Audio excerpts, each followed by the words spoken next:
Leveling up in an MMO can feel like it takes ages. Guild Wars 2 is no exception to this. From figuring out how heart quests work to getting sidetracked by exploration, you might find that your EXP bar is not being filled up as fast as you'd like it to be. What if I told you that there is a way to make this process faster by 10 times or more? The method I'm about to tell you about today is easily accessible by anyone, no matter if they are free to play or if they own the expansions. The general concept remains the same across all types of players. This method is, in practice, exactly like grinding mobs in games like Black Desert Online. You run around the world tagging mobs while your EXP bar fills up to 100%, then repeat until max level. The thing is though, when you normally kill a mob in Guild Wars 2, it gives very little EXP usually, right? So how do you get more EXP from them? The way mob EXP in Guild Wars 2 works is that if an enemy in the open world has been left unkilled by players for a long time, it accumulates an increasing EXP value, and when it finally dies, that accumulated EXP is given to its slayer. The mobs that usually have this going on for them are yellow neutral mobs, or hostile mobs in obscure corners / cliffs / caves that most players probably wouldn't be killing since they're pretty out of the way. Just killing those mobs isn't enough to maximize your EXP potential though. You need other things that'll modify your EXP gain as well. This is where boosters and buffs come in. Boosters and buffs are similar in purpose. When you use them, you gain anywhere from temporary stat boosts to temporary EXP gain boosts, which we'll be aiming for with this method.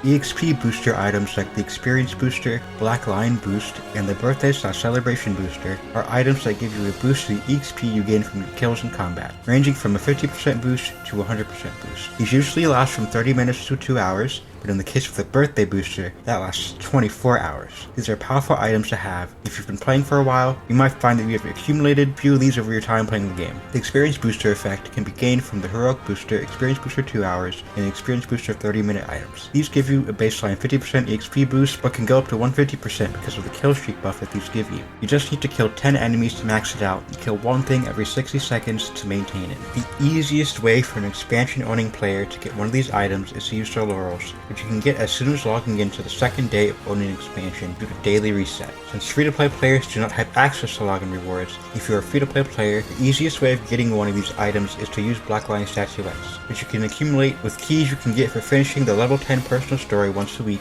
or with the keys you can randomly get from completing 100% of a zone. Note that the Experience Booster and Heroic Booster do not stack, but the Black Lion Boost can stack with either of these. The Celebration Booster you can get from completing the personal story step Pact Assaulted, or from the login reward Bag of Celebration. The Birthday Booster you get every year a character of yours becomes another year older. These two effects cannot stack with each other, but they can stack with their previously mentioned boosters. Next we'll talk about food / utility buffs.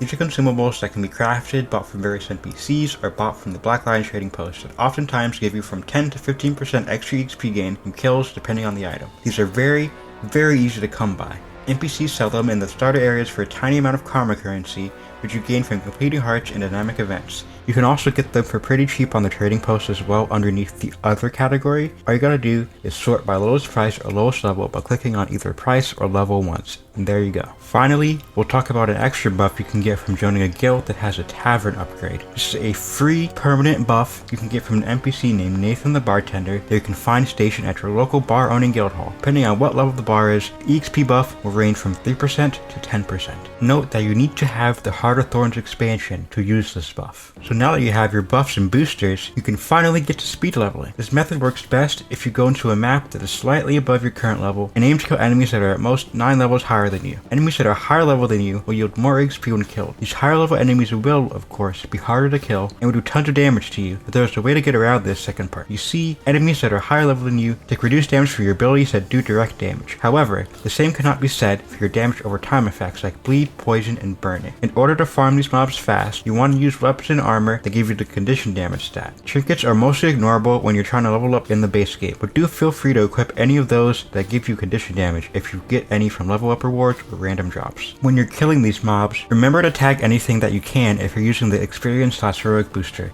You need to do this to maintain your kill streak. Even if they don't give you max EXP, you need to keep that kill streak up so the enemies that do will give you the maximum EXP. That's pretty much it for this method. Just keep killing stuff and you'll get to level 80 in technically less than a day from level 1. I just recommend watching YouTube or listening to music in the meantime to keep yourself entertained, since flat out grinding all day can get a bit boring. Underneath the video, I'm going to link some weapons and skills that each class can use to help with this process. These are just suggestions, so you can change whatever you want about them really, but these should help you when trying to take down multiple of these high-level enemies at once. Anyways, I hope this guide was helpful, and remember to have fun.